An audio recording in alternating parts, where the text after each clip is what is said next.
Talk to me about when you first read the script for Grow. Did anything stand out to you? Was there a specific scene where you thought, ooh, I want to do that? Oh, I liked it from about page 2 or 3 inwards. When Charlie has, you discover what Charlie is about, really, and I thought, oh, this is going to be a very different kind of kids film. And my character, Mr. Gregory, doesn't come in to do it till about halfway through, but then I thought, oh, where's my character? And then, oh wow, he's got great fun stuff to do. So he's got a good journey, and yeah, a lot of fun. Dominic, what about yourself? When you first read it, what were your thoughts? I had a lot of thoughts. I thought it was a bit out of the ordinary because it's not really the kind of superpower you think of someone having in a film. And I thought that was quite a bit more complex than normal, yeah. But I don't want to sound like I'm so egotistical, but I liked when started to get into it, and I liked when my character came in, obviously. Yeah. I mean, you're an actor, you know, a little bit of ego's good to the job, I think. So, Dominic, you'll be too young to even probably know what I'm talking about here, but Jeremy, DVD commentary track. Good. And we have to look out for Chris, who's just there.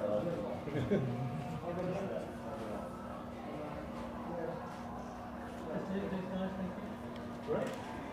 Down here, please. Thank you.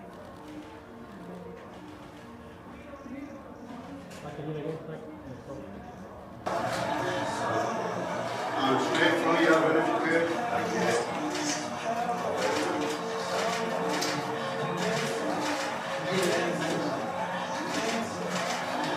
This music on, this is not really fun. I mean, you should have had that last live.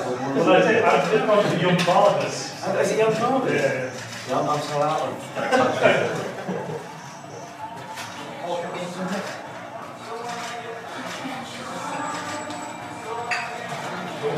Okay, so you're going to put additional step out. Yeah. Thank you. Sorry. No, you're all right. You're all right. I nearly put the trace on myself. I kind of looked all right. So. No, I thought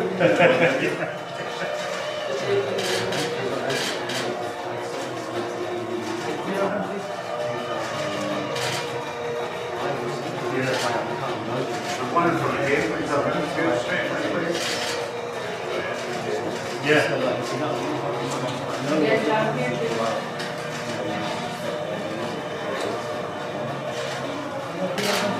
I'm with you. what do you open? You know, that's it. You want to step out? Thanks, Erin. Half step forward and you come back.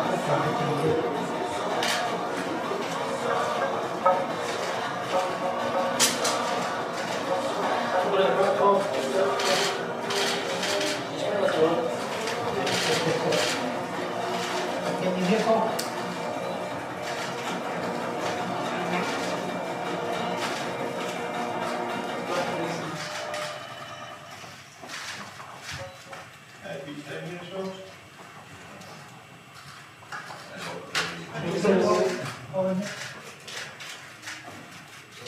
Thanks so much, everybody. Thank you. Thank you. Right, it's nice to start down this end and do some interviews with you guys.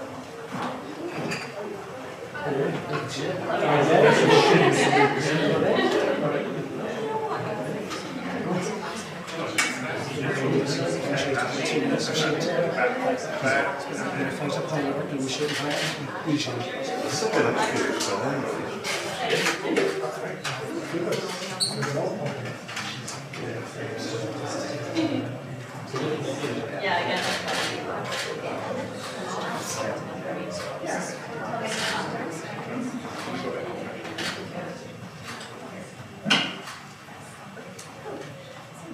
How does it feel to be international press or Well, I mean, it always sounds bad when you say closing because you think it's not going to come back, and I think Emma and Paul have done a brilliant job bringing it back. But it is a huge honour. You know, this is a city that I came to in 7 years ago. I love living here. I heard in Strong Edinburgh, ALS, the company who made the film really based here. So it feels not only appropriate, but like a celebration on the doorstep. So I'm very excited. And what was it going to use? How long? Well, it's great. You know, as Paul said, it's my hometown, and yeah, I'm just very happy to be able to share it all with kind of friends, family, and sort of you know, everybody that's been instrumental in making it. You know, so yeah, great. Would you hope the audiences take one thing away from the film and see if they what would be? I hope people sort of come away with questions. I think that when you sort of engage with anything, it's a great film, a beautiful piece of art, a really interesting book, you should come away with questions of your own. You know, things aren't easily resolved in life or in art or literature. So I hope people come away and have questions about themselves, about Irving, or about anything that the film looks into. I hope people are inspired to be a bit creative, and it's one, the great thing about writing is it's one of the things that you don't have to get off your arse to do, you have to get on your arse to do, you know, so it appeals to sort of quite lazy people like myself. And if you could describe the film in just 3 words, what would it be? Irving Welsh takes DMT and tells us his deepest darkest Yourself? Paul films of them taking DMT and talking about secret stuff. Fantastic, thank you both so much. Thank you. Hello, hello. Hi Paul, so you've made a few great films about renowned British artists. When did you first encounter Irving's work, and what made you make a film about him and what? So the first time I encountered him was 1996, watching Trainspotting, like a lot of people. Read the book a few months later, and for me, you know, Trainspotting isn't a book about drugs. I always saw it as a story about friendship that celebrates being young and all of the things that involves. And I guess, God, maybe 30 years later, after meeting Irving and becoming friends, it was less intimidating to make a film about him because, you know, he is a great artist, he's a great writer, but he's also somebody who has a side to him that we don't often see in the press and online.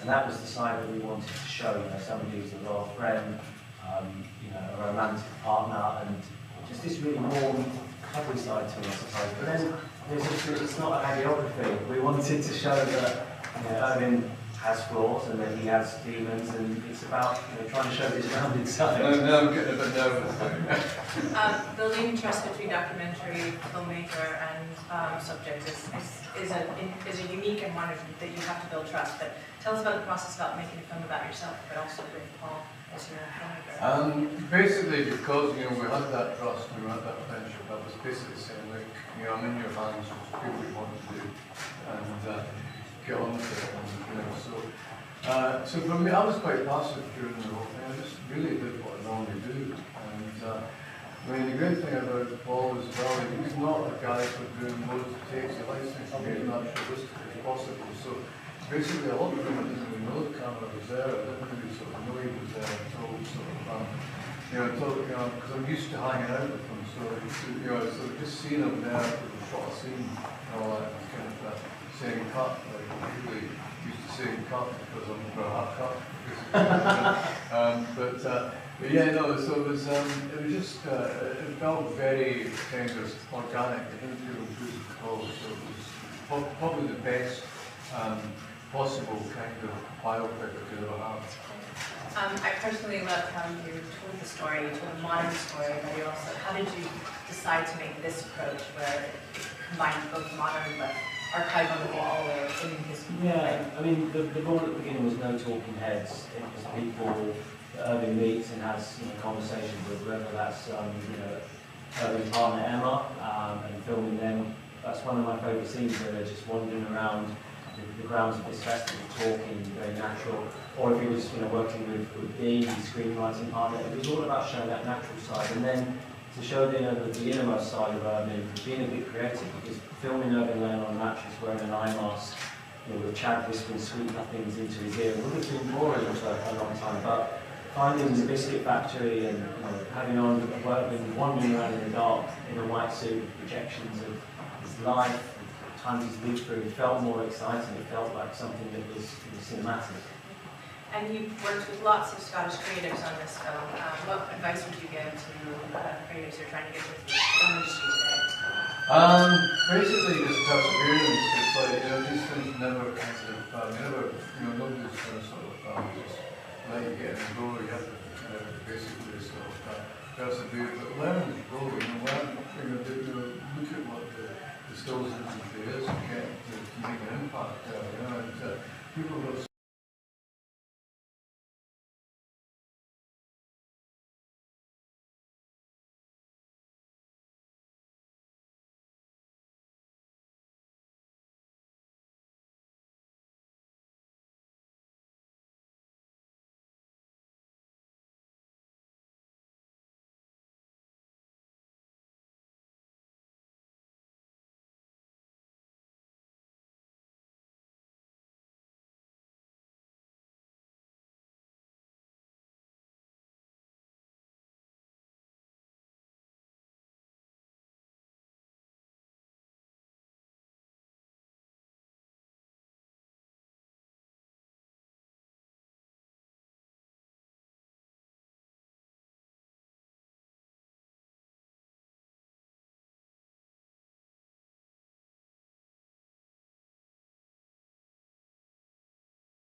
They always fascinate me. If you guys Do they were still to sit- exist?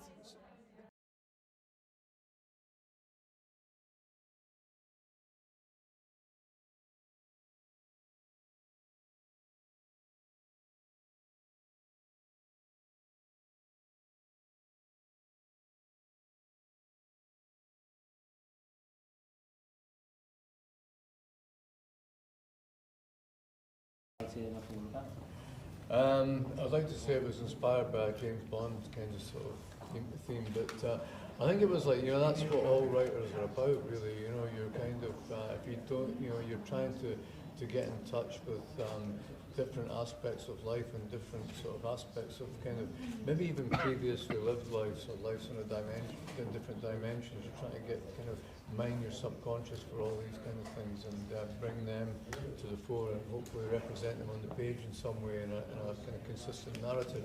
So you think that the idea that reality as we experience it isn't quite enough, and that underpins all fiction, all creative writing, most evidently things kind of science fiction, fantasy and all that, but I think it underpins all forms of fiction. And do you think that's been the case for you throughout your life, that reality hasn't felt enough? That seemed to be a theme in the documentary, that you're always kind of wanted to feel or experience something else? Yeah, I'm a bit of a quester for different kind of experiences and different, just to immerse myself in different things. I think you if you do that, I'm kind of sort of a participant observer. I have to jump in and participate in things, then kind of pull back and look and sort of start to extrapolate. And what made you actually want to make a documentary about your life and be that raw and vulnerable for everyone to see? I didn't, it was his fault. Yeah. We went to see the Velvet Underground doc by Todd Haynes one Sunday at Filmhouse, and I started to think while I was watching it, well, why has no one done a film about urban? So afterwards I was fishing and I said, would you ever think about doing a documentary about yourself? And you said something like, would you consider directing it? And we were both fishing around. Side of Irving, the side that I know as his pal, somebody who's really warm and loyal and not just this sort of provocateur on social media, because he is that too. But we're all, rounded individuals. I think we can often get painted as being just one thing in a very sort of binary, one-dimensional social media space. So I'm really glad that the world will get to see a different side of it. Brilliant, thank you. And obviously you're known for a lot of different pieces of work, but Trainspotting is your most famous. To this day, why do you think it just keeps going? Why do you think it just continues to be popular and it just stands the test of time? Well, first I thought it was because it was about drugs and people weren't taking these kind of drugs that I was writing about. Then I thought, as you were saying, it was because it was a youth movie. And now I think it's because it's about the collapse of work, collapse of paid work, which the industrial working classes experienced first back then in the 80s when the novel was kind of written about. And now everybody's experiencing it. We're all members of the precariat, and now the next wave, AI is going to wipe out loads of jobs, particularly in the middle classes and the professions and all that. So I think we all have that existential crisis that kind of was sort of started up back then, and that's what the novel's about really. It's about the collapse of paid work.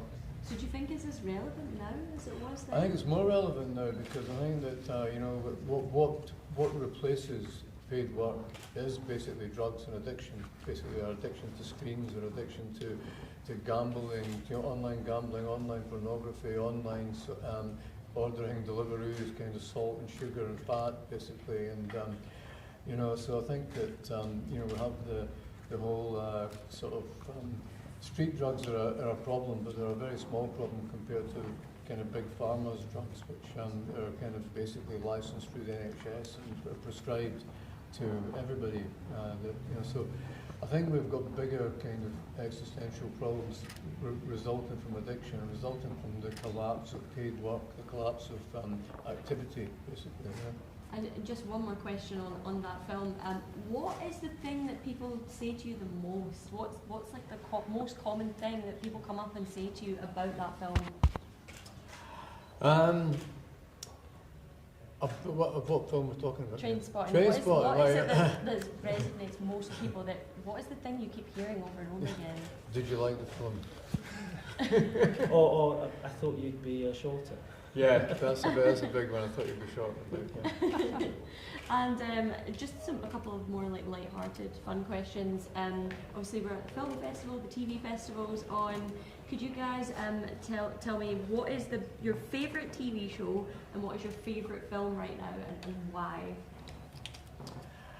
What's my favourite TV show? I mean, I think the one that I'm not enjoying a lot of television these days, to be quite honest. I think the thing that I enjoyed most recently watching was Ripley, basically because it just looks so gorgeous and lush. It's beautifully shot.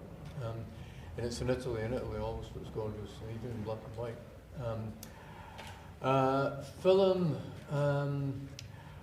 I think, what was the last film that really grabbed me? I think what was Jonathan Glazer's, what was it called again? Triangle of Sadness? No, Triangle of Sadness No. was The other one, I know the one about the concentration camp with the, Yes. yeah, what's that called? Someone will know? Zone of interest. Zone of Interest. Zone of Triangles. Zone of Triangles. Right, yeah, no, Zone of Interest was a film that kind of left most of biggest mark on me. Amazing, thank you. And yourself, I'd love to know about your favourite TV show right now and your favourite film and why. Right now, probably the one that I'm watching, which is called The Studio, with Phone a Friend. Who's the guy that's in it? Seth Rogen. Seth Rogen. Yeah, I love that because if you work in film and TV and you watch it, you just sit there slapping your thigh with laughter at, you know, how well it nails and articulates all of the kind of bullshit in the film and TV industries. And film-wise, probably a film, I'm going to pick two, both films at this festival. The first film is Lowrider, Campbell X's brilliant road movie, and the second one is a documentary called Put Your Soul on Your Hands and Walk, a film about a journalist, an Iranian journalist in exile, in dialogue with a woman in Palestine and what's happening to her through living through a genocide in Gaza. It's a very powerful documentary. I advise anybody to watch that. Perfect, thank you so much for your time, I really appreciate that, Thank you. Nice. Right, on to Jim now. Hi guys, if I can give you the mic to hold if you don't mind, gents. Yep. First of all, congratulations on the film. Irvin, in the film you equate writing to boxing or training for boxing, and you also say it's almost like a square go with yourself. Two things. One, for the non-Scottish audience, explain what a square go is, and elaborate on the boxing metaphor. Don't act it out there, okay? Yeah. I beat myself up enough as it is without doing it. But yeah, a square go is basically when there's no weapons or anything involved. It's just kind of two people going for it. And I think that writing is a bit like a psychic square go with yourself. You've got to, I think, the interesting thing about writing fiction is that you have to be quite egotistical to think that your story is important, but you have to be able to get past yourself and realise that you're not important in the story. So it's a kind of bit of a contradiction in a way, you know. So it's that zone of conflict, that zone of contradiction that's always interested me, and that's what I think of it as, this kind of psychic war you're fighting with yourself. And Paul, if I can ask you this one, in the film, the visual style that you have, specifically with the kind of the B-roll and the voiceover, with the projections and whatnot, how did you arrive at that visual language? So we needed something that would represent the trip, and it's pretty impossible to represent a hallucinogenic trip, on a documentary budget. You need lots of money. Animation would probably be the best way. So I thought about, what Irvin had told me while he was experiencing the trip and then afterwards, and I knew we needed a dark space, so we went down to Leith, to the biscuit factory, and it was the idea of trying to have Irvin walk through his memories in his life. So on one wall you see projections of times he lived through, so rave culture, the scheme in Muirhouse where he grew up, the miners' strike, that sort of thing. Another wall is Irvin's screen adaptations, and then the third wall is actual footage from the film itself.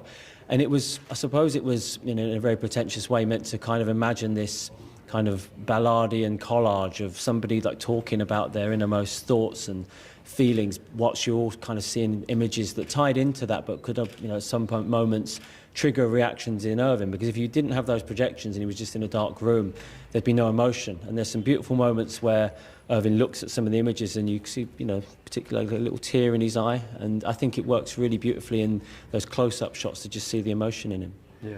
That was my Sinead O'Connor moment there, but I'll tell you what, I was impressed by. That was a deft performance there, saying what was it, kind of getting pretentious in before Ballardian collage. I was impressed by that.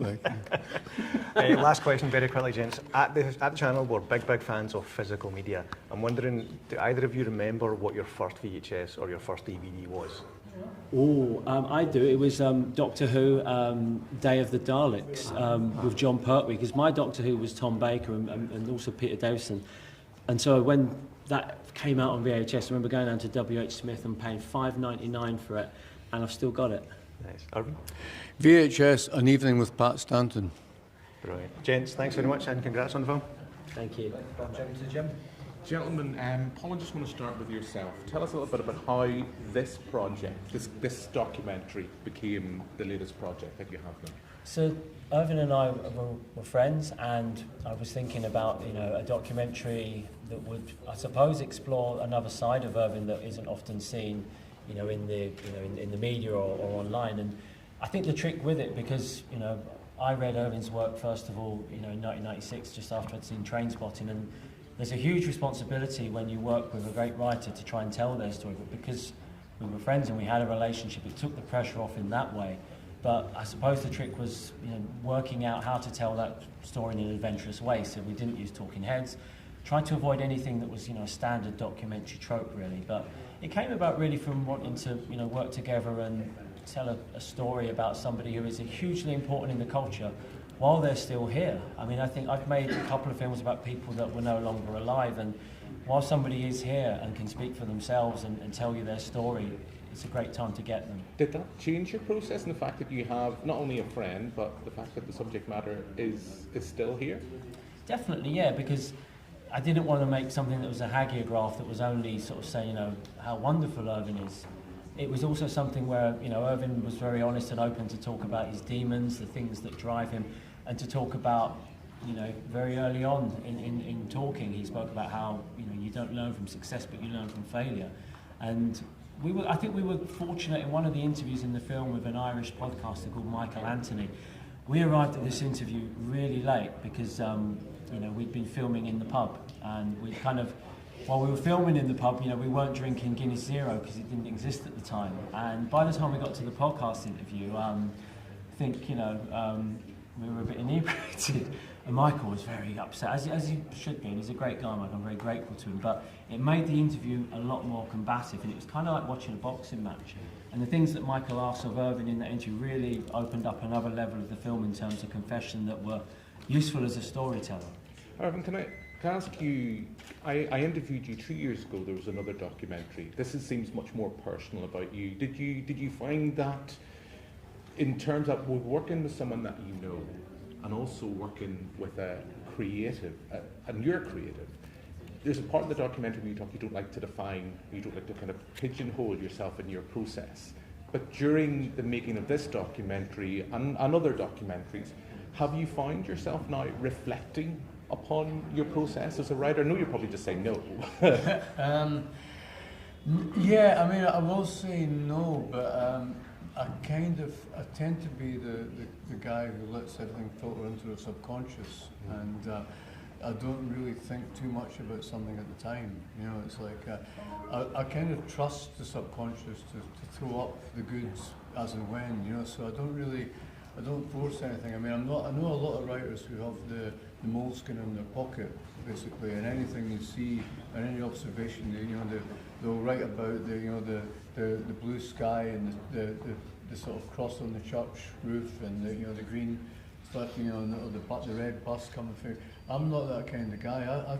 I trust that these images are going to be regurgitated in some form or other in my subconscious.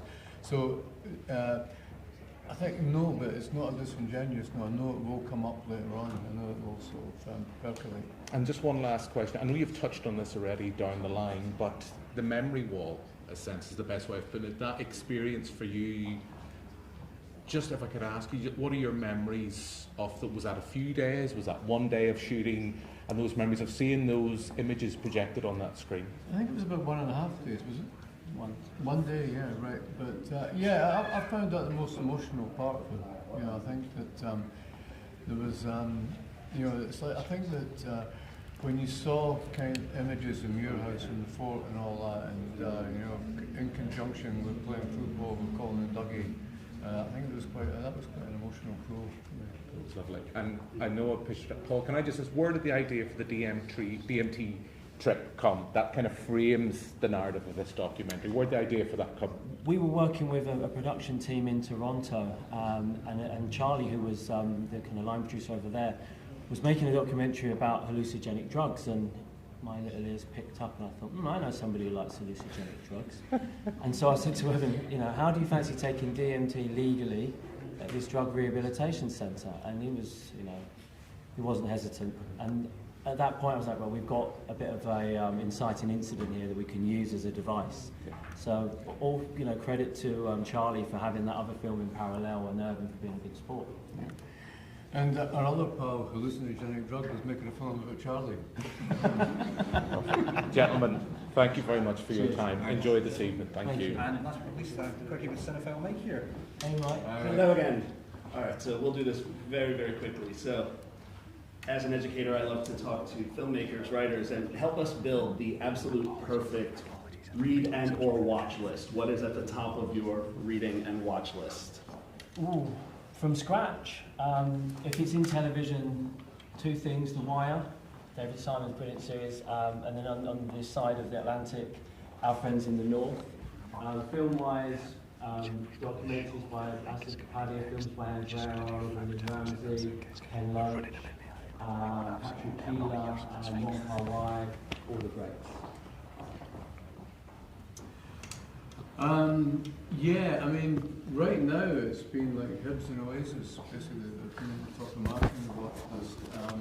But in general terms, I mean, that's a damn good list that Paul's come out with.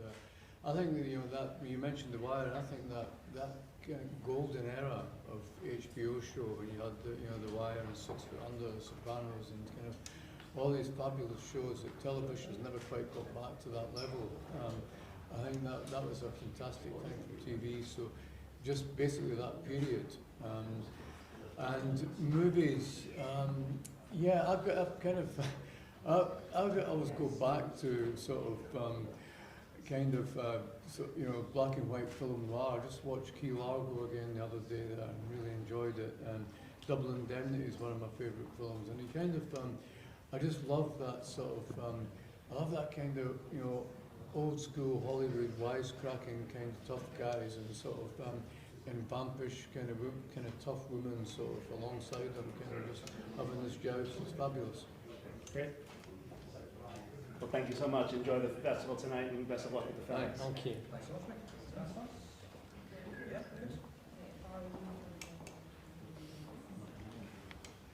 Far between, but they do. Commentary tracks. It'd be an extra thing where you'd have the director and maybe the cast, or somebody from the cast, maybe the production designer, going, "Oh, this bit was really hard to pull off because there was thunder and lightning." So during the film. Yeah. There's a version of it. You can switch it on. You can switch it on a DVD. It comes and goes, and the director going, "Yeah, I hated this actor," or whatever. So basically, imagine you're sitting in a recording studio, you're watching the movie, and you just talk about the making of the movie. It's like a podcast. Oh, like a podcast. That's going. Yeah. Is there one of this? Is there one from Grove? You've led me on to my next question. Oh, right. If you were given the opportunity to record a commentary track for the movie, what scene or scenes would you be excited to chat about and why? Ooh.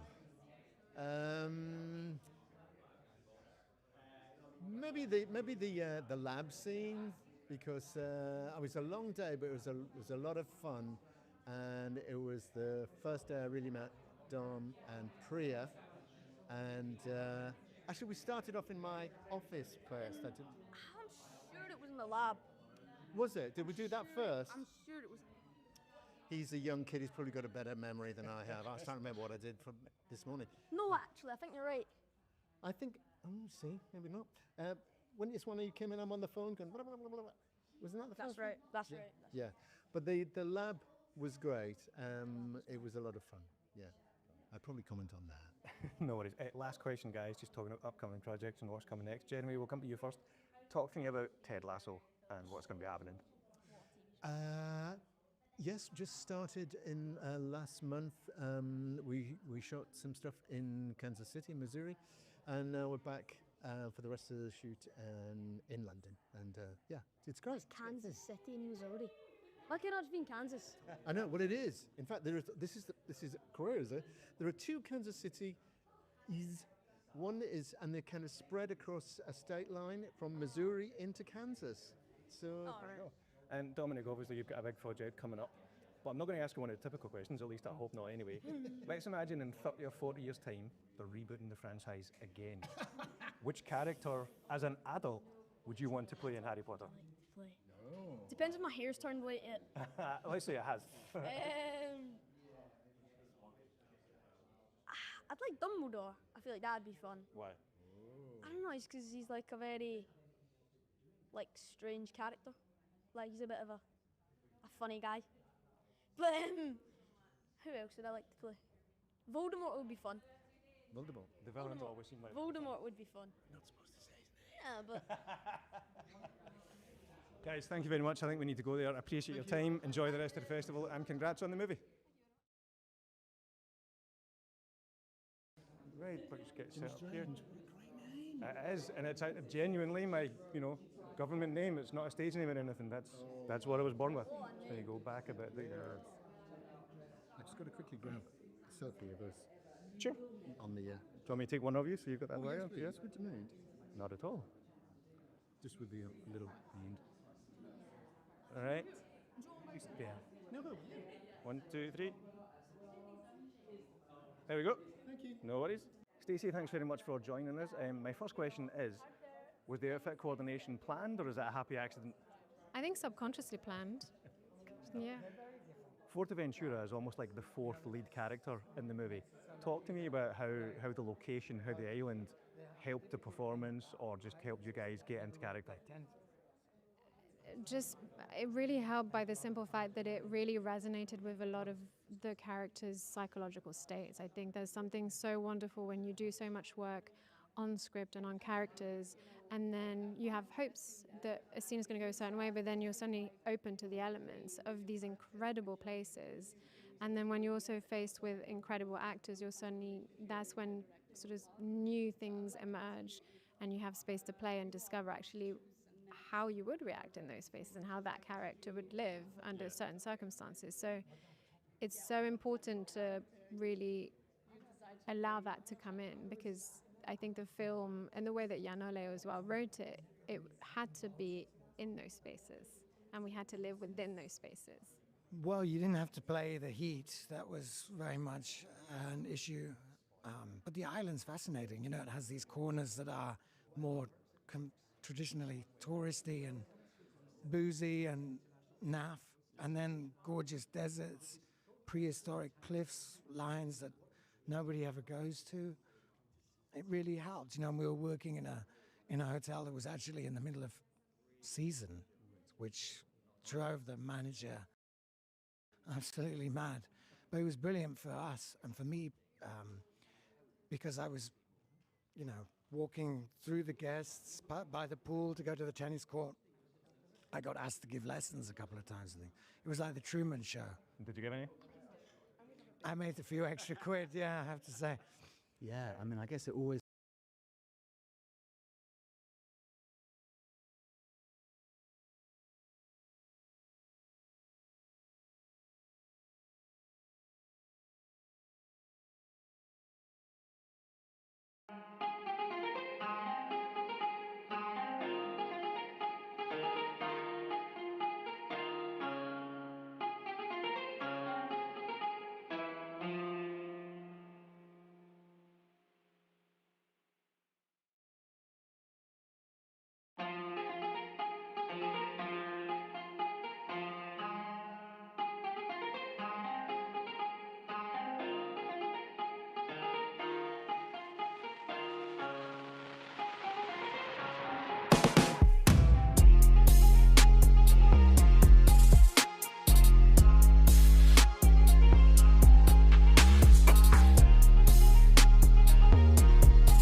Good to go. Excellent. Thanks very much for joining us at the festival.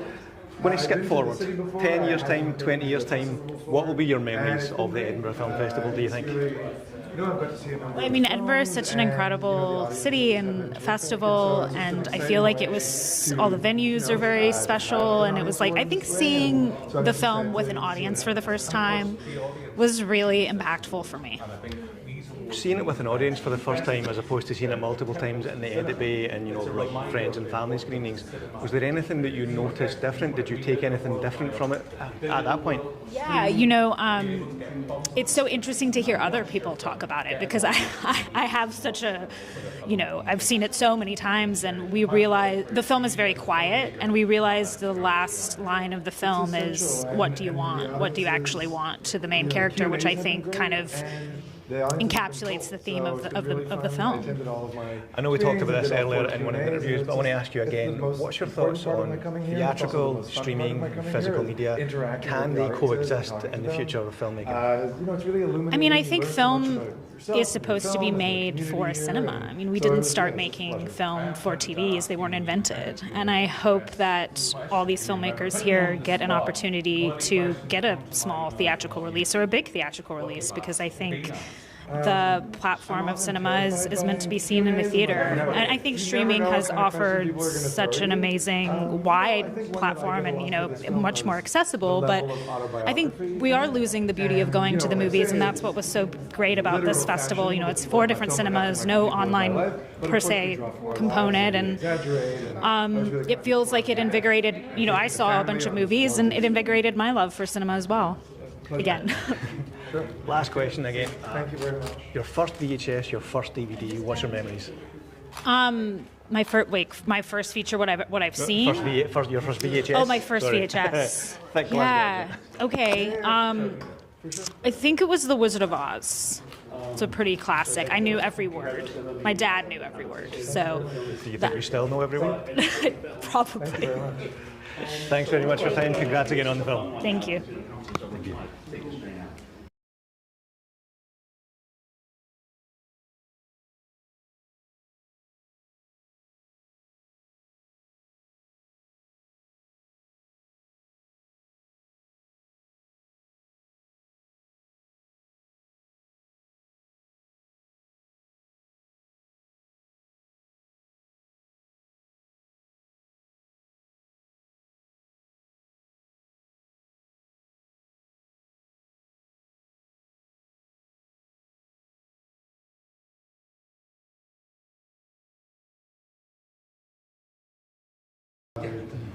What's going on in the community? Excellent, folks. Thanks very much for joining us. Congratulations again on the film.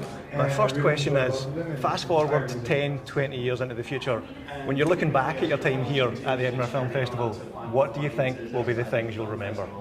That's a good question. We actually had a short film here 11 years ago. So I mean, I think the fact that you're building sort of like a bond towards the festival is very nice. So I think that will continue, hopefully, with our upcoming work. Yes, but also just remembering the world premiere we had, you know, like the moment before before the film started, all the kind of nervous feelings, and then that it went really good. So I guess that. And what was it like seeing it with an audience as opposed to seeing it multiple times in the Edinburgh and private screenings, seeing it with a paying audience? What was that like?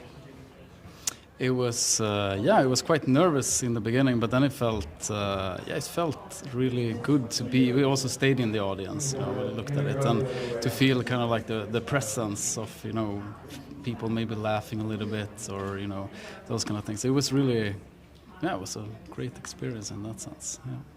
And at the channel, we're big fans of physical media, DVDs, Blu-rays, 4K discs.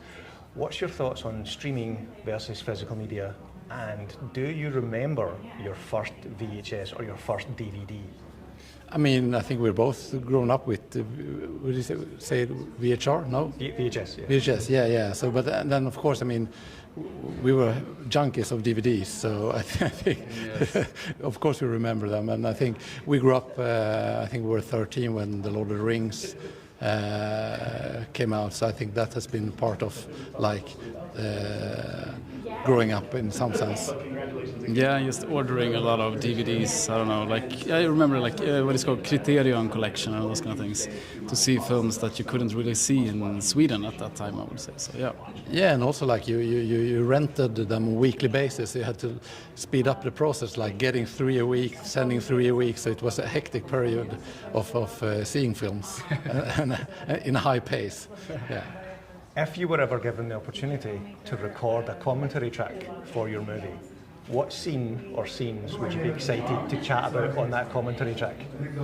Oh, that's an interesting question. Let me think. What would it be? I mean, there's so many scenes that has this kind. I think there's a lot of scenes that we've been filming many scenes before, you know, in order to get that scene. And I'm thinking about one particular scene where 2 women speaking about like the loss of their husbands. I think that would be an interesting scene to talk about, how you film, you know, conversations about loss and how you build kind of say like a relation to the people you film in order to have those discussions in the film.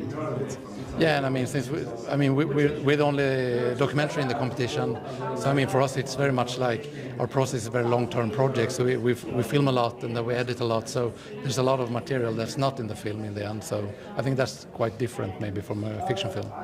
Was there one specific scene that you missed the most that didn't make the cut?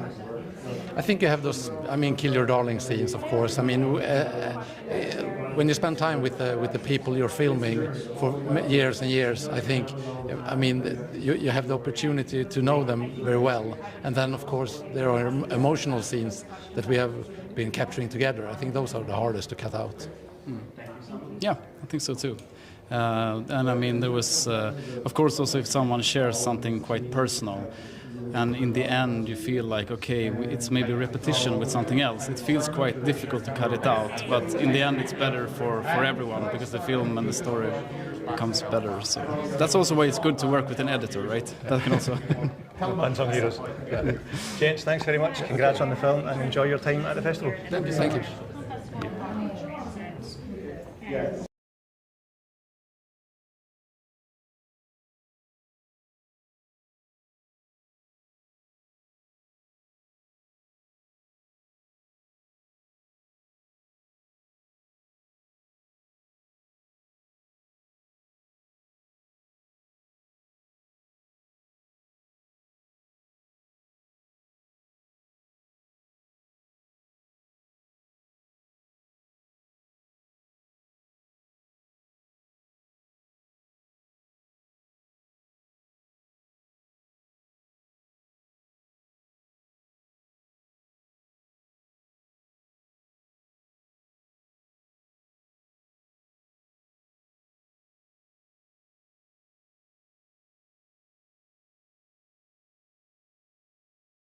I think it's an amazing campaign. Thanks very much for joining us here at the Edinburgh Film Festival. My first question is, fast forward 10, 20 years into the future, when you look back at your time here at Edinburgh at the Film Festival, what do you think will be the main memories for you?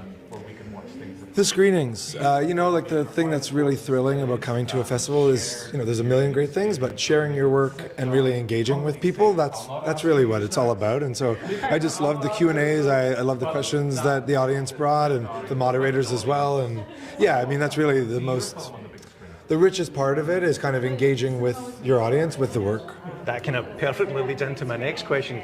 Watching the movie in a theatre with an audience versus watching it in the edit bay multiple times, was there anything that you kind of picked up on that you didn't pick up on before until you saw it with an audience? It's a completely different experience. I didn't do it once on this trip, I did it twice. I watched, of course, the first one, but then I wanted one more time. It was in a great theatre. The tech has been very good here. Like every time it sounds really good and it looks really good. So yeah, it's really important to do that. And I don't know if I'd say I enjoy that, but I think it's important to do, and I do like it in its way, but it's also a bit nerve-wracking. But yeah, you know, it's not always about a comedy, so it's not like where do they laugh, where do they not laugh, but yeah, just kind of feeling the room, seeing how people engage with the work. Yeah, you learn a lot. You learn a lot every screening. Now at the channel, we're big fans of physical media, DVDs, Blu-rays, 4K discs and whatnot. If you were ever to record a commentary track for the movie, which scene or scenes would you be excited to chat about on that track? Wow, that's an interesting question. I would probably say there's one scene halfway through the film where it's a one take with quite a bit of choreography and then a stunt right at the end. So it was pretty chaotic, and we all kind of really had to band together for that one. So that would be one to kind of talk through with the actors, which was a lot of fun to kind of see how. And of course, it's always the last, or not always, but it was the last take. We did it 14 times, and the 14th one, okay, we got it. That was literally going to be my next question. Which is so 14 takes, and you used the 14th take? For that one, for that specific one. Sometimes it's not the case, but usually, you know, especially if you're getting into higher numbers, it's because you need to keep going and you need to find something. And that was a pretty challenging scene, but a gratifying one. And last question, sure. Do you remember what your first ever DVD or VHS was? It's funny because I know better for I know my first cassette and my first CD. My first DVD might have been like Dr. Strangelove. I think that I bought that DVD when I was a teenager. And you might as well tell us first cassette, first CD, go. First, they're both movie soundtracks. It's ridiculous. I was like a child in the 90s. So Dangerous Minds was the cassette and Clueless was the CD. For sure. I remember specifically from when I was like 6 and 8. My first cassette was the Jurassic Park soundtrack. Perfect. Thanks very much for your time. Okay. Enjoy the rest of the festival. Thank you very much. Thank you. Thanks.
Thanks very much for joining us again here at the Edinburgh Film Festival.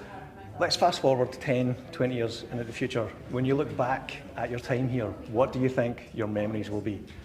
Oh man, In Transit is my first feature film that I've written that's gotten made, my first lead in a feature film as an actor. Being here feels like the culmination of the past couple of years of work on this film, but also the culmination of many, many years of hard work trying to get to a place where I get to make films like this. So it's been just enormously rewarding. My family got to come out from Greece. One of my favorite memories might be my sister breastfeeding on the step and repeat and taking pictures with me, which I really loved. But just getting to celebrate with our team and with my family and getting to meet incredible filmmakers here, it's been an incredible time. Talk to me about the differences of when you watch the movie with an audience versus when you've watched it multiple times just like in an edit bay. What's that experience like watching it with the audience? Yeah, I think I'd watched it a million times, like different cuts in the making of. And at some point you stop watching it like a movie. You're not really watching the story. You're sort of obsessing over every little thing about it. You're like, did that door creak weird? Did, what's going on with that? But then watching it with an audience, you kind of can settle in and take it in like it's a film you haven't seen before, even though you were there and you've seen it a million times.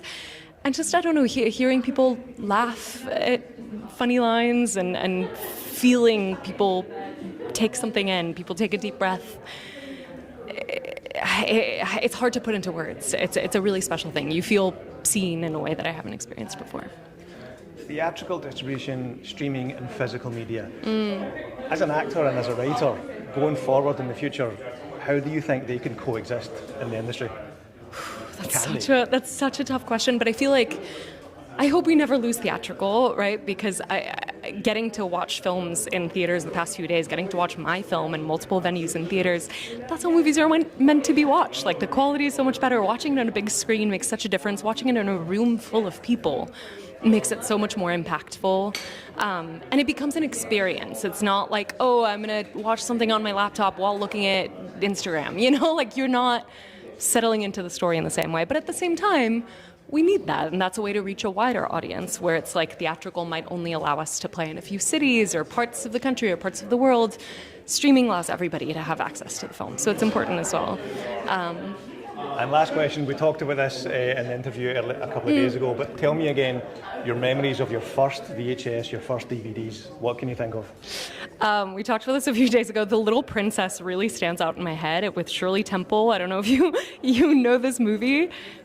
A million years old. It has a pink cover, and I remember we had the VHS, and my little sister put it in the VHS player backwards, and it jammed, and it broke the VHS player, and I was devastated. I never watched that movie again.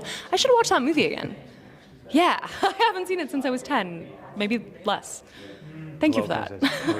Alexandra, thank you very much for your time. Enjoy the rest of your time here at Edinburgh. Thank you, I really appreciate you. Thank you, so much. thank you.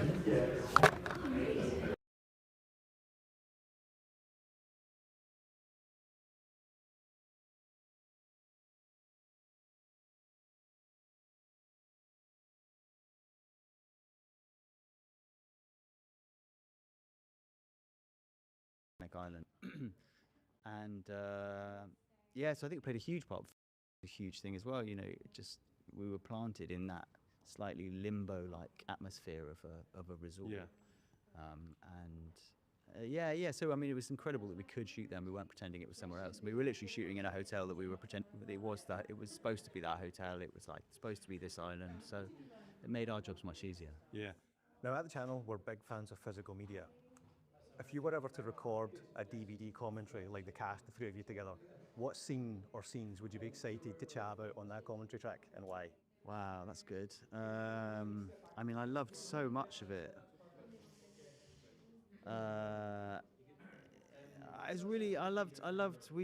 Sam and I shoot this bit where they finally go to this little club called the Waikiki, and the Waikiki became a sort of like mythologized presence in our film because it's such a strange and wonderful place, and that scene was great. I loved that scene where they finally went there. So yeah, I have lots to say about that probably, but so much of it, we had a beautiful time making it, and I think we do a really good DVD commentary. Actually, it's a shame they're a dying breed. One of them I can't really talk. It's the only one that keeps jumping into my mind, but it's one I can't really talk about. There was a moment with the camel that plays a reoccurring character, and this camel just didn't want to do what it was meant to do. It was meant to come up to me outside a shop and then walk off in a certain direction. And for an hour and a half, it ate the palm tree. It went in the wrong direction. It turned circles. It spat at me. And just as the sun went down, it just did the most beautiful, unexpected thing and came up to me and brushed its head against me and walked off in the perfect direction. And I think it was a moment where, we've been struggling at the beginning of the shoot to get things right. And after that moment, we felt like we had the film gods on our side, so it was going to go okay.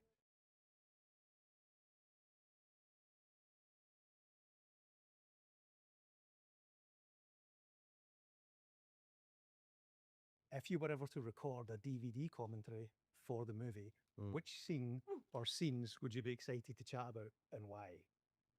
Oh, wow. I mean, I loved the scene when you see the three of us as scientists discussing, and me as the safety, being responsible for the safety protocol, saying we cannot do this. It's not, the whole experiment will go badly because it's just not safe enough. I love this scene. And I remember Ben doing crazy things. Sometimes we were allowed to look in the camera or even, I think, say other things, or that just do, this is a scene that I would comment on, for example. Yeah. Noah? Yeah, I like, well, I don't know. I mean, you could do a good running commentary throughout the whole Yeah. thing. It's probably worth doing for a DVD. I like the scene where they're all smoking the pipe. If that was, it sort of brings them all together, and it's kind of funny scene. And or the rock monster is good scene to The rock monster talk about. That was fun. Yeah, About, yeah. And just quickly with the theme of DVDs, do you guys remember your first ever DVD or your first VHS? Jesus. Well, you don't remember VHS because you're too Doch, young. I have a VHS recorder at home. I kept mine, of course, yeah. There you go, how old I am, yeah. So I kept my VHS recorder, and I don't know, I think it was a documentary about Michael Jackson, actually. I can't remember the first film that I had at home. Dirty Dancing, maybe, or something? I can't remember. I can't remember what first VHS thing. I always wanted a laserdisc. I think laserdiscs. It's a shame we don't have laserdiscs anymore. You got to have a big house, and a lot of money, but they never really took off. They never, sadly. Guys, thanks very much. Congrats again on the movie. Thank you. Thank you.